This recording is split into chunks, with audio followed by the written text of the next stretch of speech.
Welcome to Long Beach City College. I am Edwin Escobar from the KLBC radio station.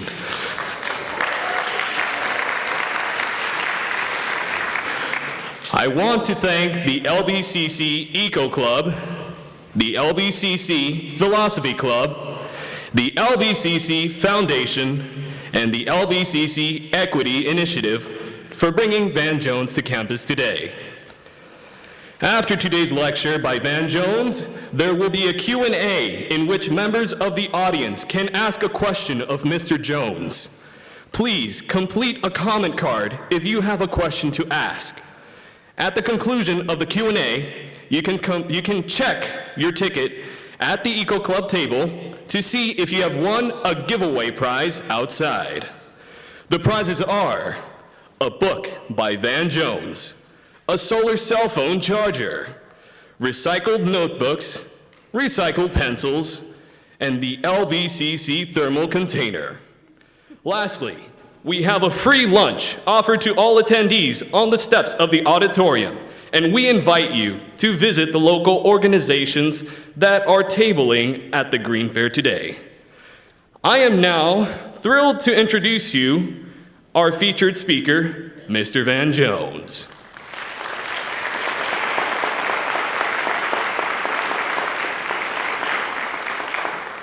Van Jones is a CNN political contributor and social and environmental justice advocate. He is a Yale-educated attorney who has authored 2 New York Times best-selling books, The Green Collar Economy in 2008 and Rebuild the Dream in 2012. He was the main advocate for the Green Jobs Act in 2007. In 2009, Jones worked as the Green Jobs Advisor to President Barack Obama. In this role, Jones helped to lead the interagency process that oversaw the multi-billion-dollar investments in skills training and jobs development within the environmental and green energy sectors. Please welcome Mr. Van Jones.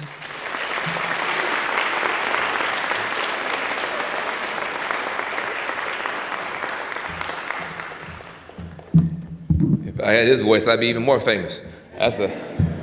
Give him a round of applause.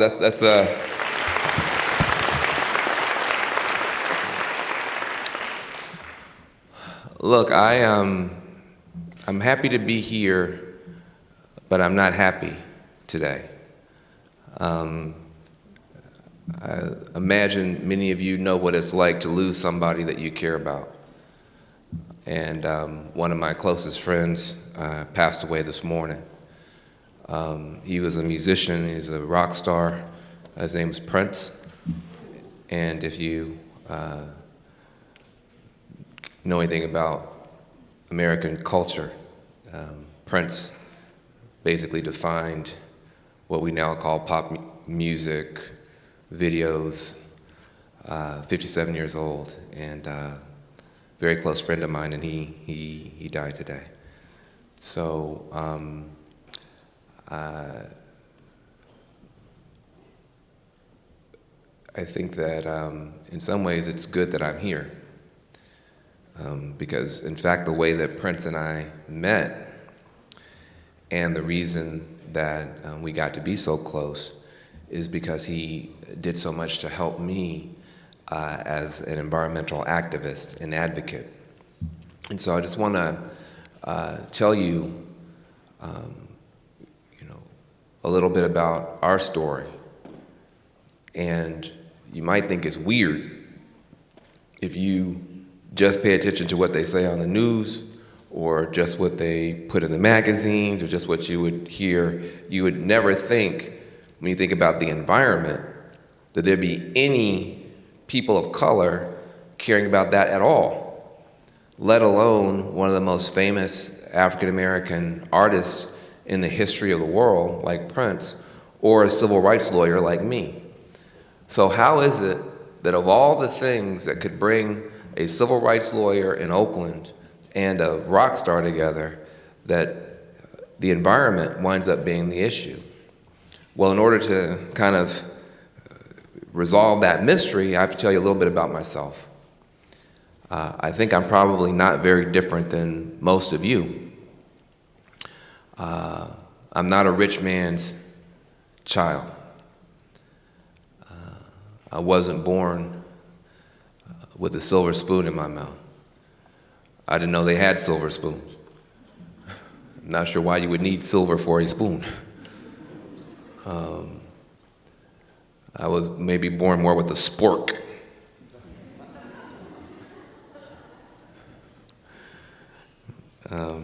My dad was born in 1944 in poverty and under segregation in Memphis, Tennessee. People often act like racial segregation was 1,000 years ago. But I'm a ninth generation American. I was born in 1968. I'm a ninth generation American. I'm the first person in my entire family that was born with all my rights recognized by the government in 9 generations. My parents were born in segregation. My parents were married under segregation. I have cousins that were born under segregation, so it's not been that long. But my dad, being born in poverty, his father died when he was very young.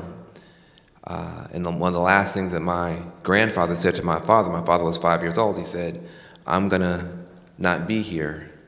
I've got this diagnosis, and I want you to be the man of the house. I want you to take care of the family." Now, my dad is 5 years old hearing this. Now, years later, when I came back to Memphis, and I'm a child and my dad's grown, whenever anybody saw my father, his name was William Anthony Jones, whenever they saw my father, they say, "Hey, old Willie. Oh, Willie, how you doing, old Willie? Oh, Willie, oh, Willie." Now, to me, that made a lot of sense, because from my point of view, he was old. So, of course, you call an old dude Old Willie. They started calling him Old Willie when he was about 6. He used to walk around trying to be like his dad, 6 years old. So he joined the military to get out of poverty, like so many people who we know, go into the service. Y'all are the smart kids, allegedly in the family. Y'all going to college, but you got cousins that are in the service. My dad went to the service. He got out. He put himself through college. He married the college president's daughter, my mother, because my dad had it like that.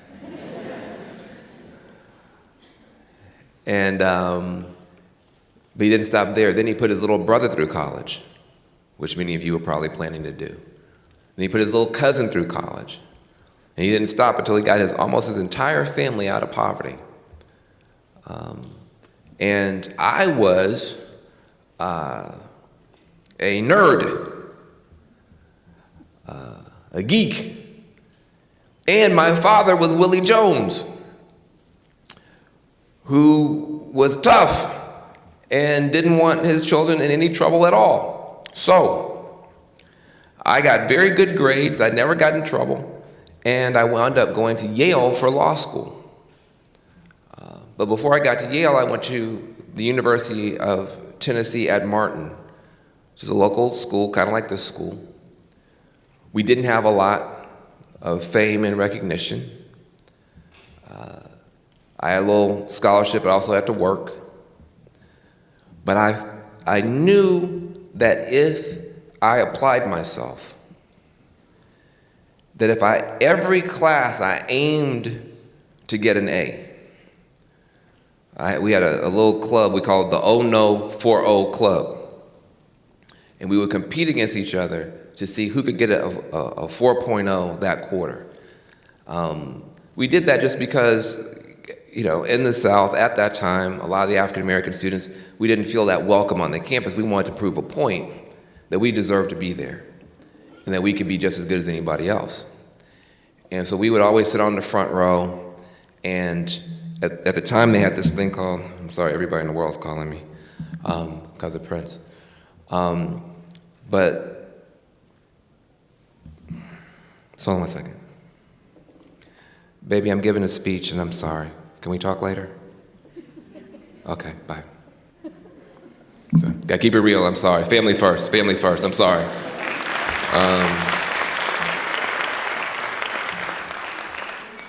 But,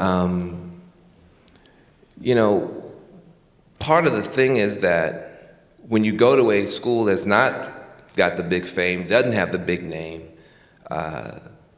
you can really apply yourself there. And the teachers are looking for you. They really want to find those students that care.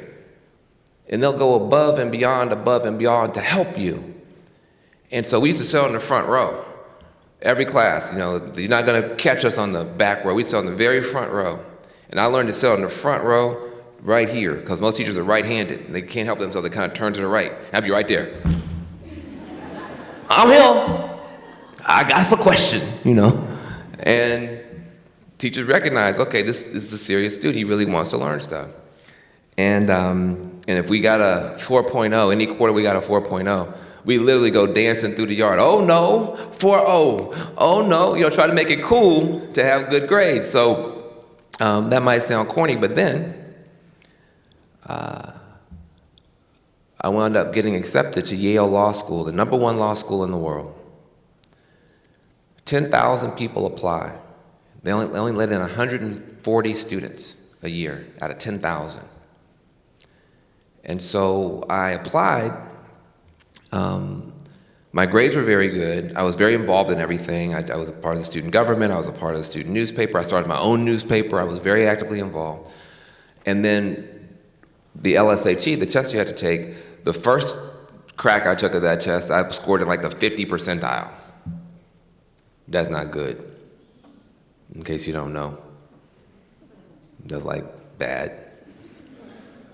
So, but it was just a practice test. So I stayed and I stayed. I would get up early in the morning. I'd get up at 5 o'clock in the morning. I'd go to the library. The library would be closed.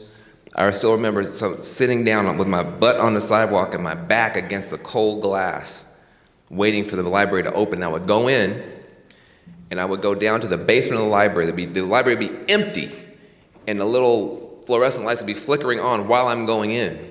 And I would go down there and I would work drills and drills and drills and drills and drills and drills and drills. And I would come back up at noon and the library would be full of people. I had no idea how they even got there because I was so busy trying. I had to do well on this test. And I wound up scoring a 96 percentile on the test and getting accepted to Yale. So I go from being the kid of up and out of poverty, ex-military cop, school teacher, dad and mom, in rural West Tennessee on the edge of nowhere on a minority scholarship to Yale. I literally couldn't even understand what they were talking about half the time. They used these big words I'd never heard of, and I wasn't sure they were speaking English half the time. It was like, oh, well, you know, that issue is paradigmatic of this other issue, which reminds me of the egalitarian. I'm like, what are y'all saying? And they looked at me like I was a bug or a cockroach. Like, what is this guy doing here? He doesn't even understand basic English. I was like, well, I speak basic English. I don't speak this BS you speak, but I'll learn it. But what I knew and what I hope you will know about yourselves, I'll get to the environment in a second. I'm just talking about you for a minute. What I hope you know about yourselves is everything that the elite kids learn, you can learn too. But the stuff that you know, they'll never know. The stuff you understand, they'll never understand. The things your family has gone through, the road you've had to go through, the sacrifices your family has made for you, the things you've had to get through to get here, they'll never understand. They can read about it in a book, that's about it. And so you are actually in a position to be the best and the brightest in the country, because it's hard to go from the bottom to the top. But if you're on top and you go to the bottom, you just destroy yourself. They can't even, if they lost all that stuff, all that wealth, all that access, they wouldn't know what to do. They don't know how to shop right. They're not trying to find no discounts. So when I left Yale, I had this experience at Yale that was very sobering. Because I was such a nerd and because my dad was so tough, I never got in any trouble. I never drank alcohol, still never had one sip of wine, beer, champagne, nothing. I'm a total nerd. I've never smoked a marijuana cigarette or whatever it is they are. None of that stuff. So when I got to Yale, there was a bunch of kids who were smoking everything and snorting everything. It was just crazy. And I was appalled, Good Christian kid, grew up in church. So I called my grandmother. I was afraid to call my dad. I thought my dad might come up there and wreak havoc. So I called my grandmother. And since I'm African American, we actually don't have grandmothers. We have big mamas, you see. So I called her, and at the time I had that good southern accent. I said, "Big mama, they're up here, these students up here, they're smoking marijuana cigarettes." She said, "Oh, baby, that's just terrible. Well, pray for them, baby, just pray for them." I said, "Big Mama, I've been praying for them, they're still smoking it." He said, "Oh, Lord, baby. We'll tell your professors about it, baby." I said, "They're smoking it too. They're all going to hell." So that was shocking to me, that these big people in this fancy place were doing stuff that was, basically illegal. So I said, I gotta get out of here. I gotta start working in the neighborhood, working in the community. I gotta be a part of volunteering. Get to the neighborhood. The housing projects in Yale are about 3 blocks away from each other. You can literally stand on one corner and see both. So it's not that long a walk over to do your volunteer work. Guess what? Those kids are doing drugs too. What do you think the difference was?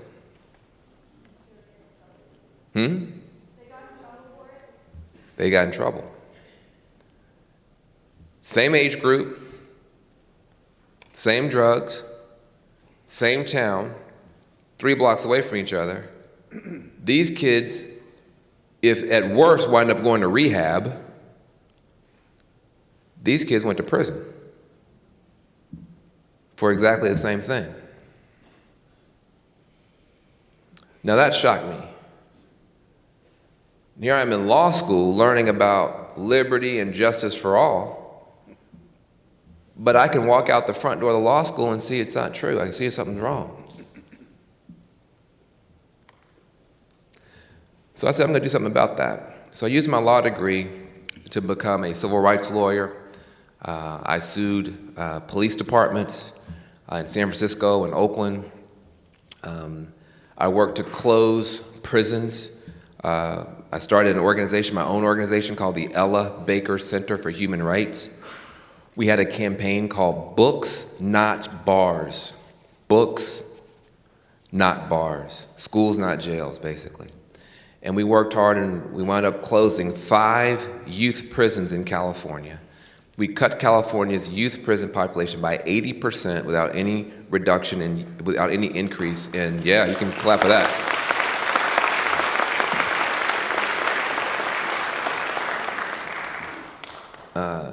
So we had that big reduction, no increase in youth violence, no increase in youth crime, but I burned out. I was completely burned out. I had gone to too many funerals. If you do your work in places like Oakland, often, Richmond, Mission District in San Francisco at that time, you go to way more funerals than graduations working with young people. And I got tired of going to funerals with young people in the caskets and old gray-haired people sitting up in the pews. That's the opposite how it's supposed to be. It's supposed to be old people in the caskets and young people sitting up in the pews. But every funeral I went to was the reverse. I got tired of seeing young people that had more ritual and ceremony around a funeral than around a graduation. Everybody knew what to do at the funeral, which songs to play, the big picture and all the teddy bears and that stuff. Graduation people didn't know what to do. Got tired of that. So I decided I was going to find some better way, find some hope, find some healing.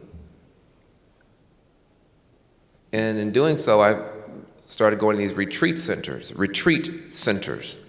where they have meditation and where they have yoga and where they have Buddhism and where they have, all this stuff that we didn't have in Oakland. They have, you go to Marin County, about half an hour from Oakland, and it's all beautiful and lush, and, they have all this stuff that we don't have in Oakland. They have,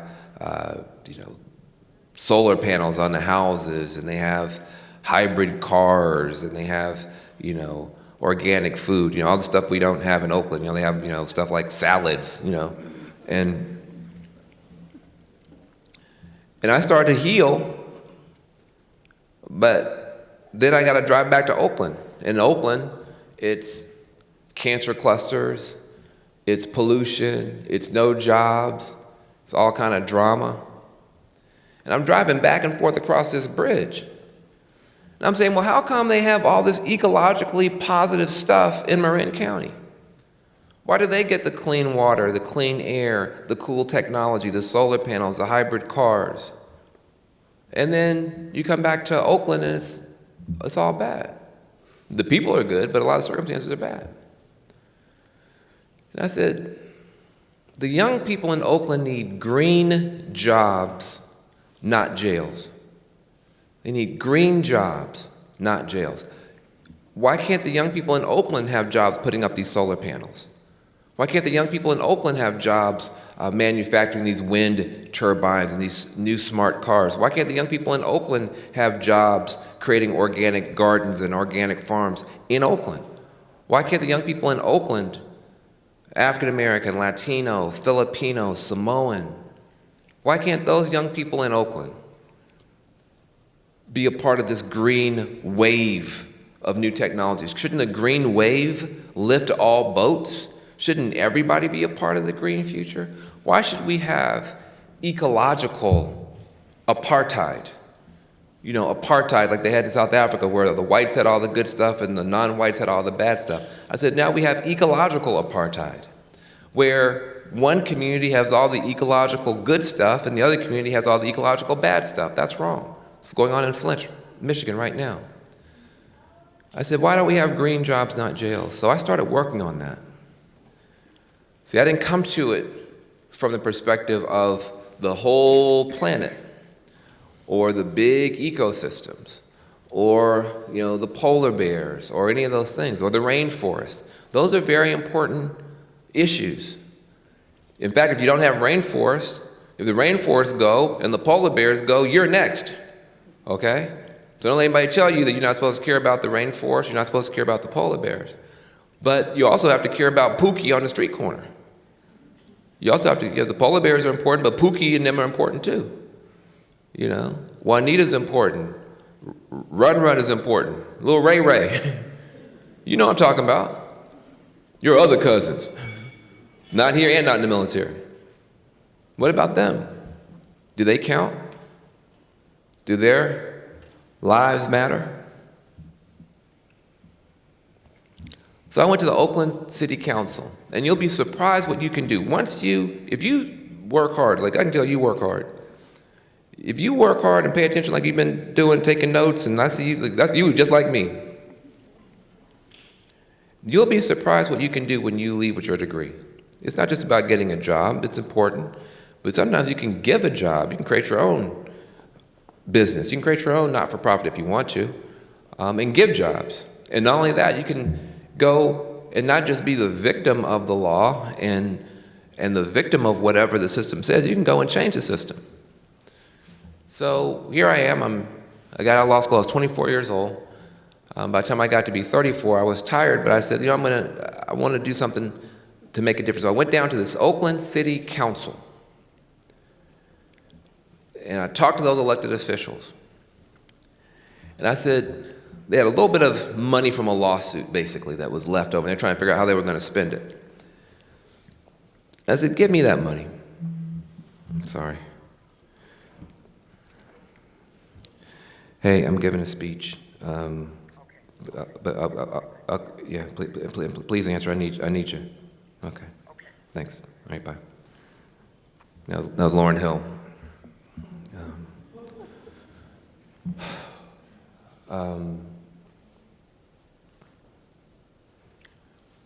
Where was I? Changing the system. Dadgummit, change the system. Yeah. So I said, yeah, give me the money. It's a true story. I said, give me that money. I said, if you give me that money, fine, you can waste it on whatever you usually waste it on, but look at what's happening in the neighborhood. Whatever you're doing is not working. Kids are still out here shooting each other, no jobs. Kids walking you want to be an environmentalist? Here's why you should be an environmentalist.